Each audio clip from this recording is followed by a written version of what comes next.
ঈদ যত এগিয়ে আসছে ততই আলোচনায় আসছে ব্যতিক্রমী নাম আর অদ্ভুত বৈশিষ্ট্যের পশু। সম্প্রতি ভাইরাল হয়েছে ডোনাল্ড ট্রাম্প ও নেতানিয়াহু নামের মহিষ। এবার সেই তালিকায় নতুন সংযোজন মোদি। তবে নামের চেয়েও বেশি আলোচনা এসেছে মহিষটির অস্বাভাবিক লম্বা সাদা দাড়ি আর ভিন্ন রকম চেহারা। নারায়ণগঞ্জের একটি খামারে দেখা মিলছে অ্যালবিনো জাতের বিশাল আকৃতির এই মহিষটির। পুরো শরীর জুড়ে হালকা সাদা আভা আর মুখের নিচে ঝুলে থাকা লম্বা সাদা দাড়ি, যা সহজেই নজর কাটছে দর্শনার্থীদের। ঈদ সামনে রেখে প্রতিদিনই নানা বয়সী মানুষ ভিড় করছেন শুধু এক নজর মোদিকে দেখতে।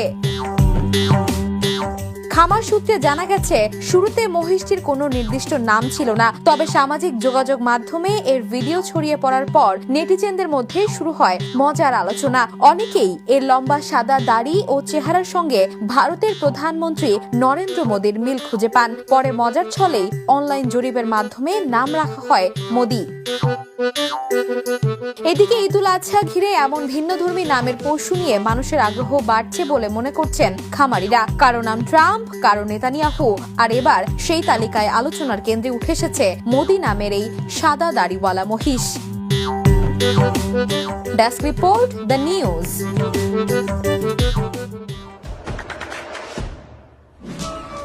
দেশে দেশে সবার সাথে দ্য নিউজ।